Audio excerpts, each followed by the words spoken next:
তাহলে আপনি একটু চিন্তা করুন। গোপনীয়তার ব্যাপারটা যে বললাম, এই গোপনীয়তার ব্যাপার ভোটের ব্যাপারে। ভোট আপনি কাকে দিচ্ছেন, ভোট না দিচ্ছেন, সেটা সম্পূর্ণ ব্যক্তিগত ব্যাপার। এইটা যদি বাইরে যদি সঙ্গে সঙ্গে যদি কেছে লিক হয়ে যায়, তাহলে কিন্তু প্রচণ্ড কিছু সমস্যার সম্মুখীন হবেন। এটা দেখুন, এবার ব্যাংকে যে লেনদেন করে যে পাসওয়ার্ড যদি লিক হয়ে যায়, এটা সম্পূর্ণ গোপন ব্যাপার। তাহলে আপনার জমানো পুঁজি পুরো ব্যাংক থেকে শেষ হয়ে যায়, লুটপাট হয়ে যাবে। তাহলে এগুলো কি সরকার বুঝতে পারছে না?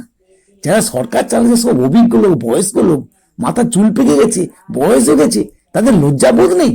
ওই সমস্ত খেঁচড়া নোংরা লোকেদের, ভদ্রবেশী শয়তান শিক্ষিত লোকেদের বিরুদ্ধে অবিলম্বে অ্যাকশন নেওয়া দরকার, অবিলম্বে কঠোর শাস্তি দেওয়া দরকার।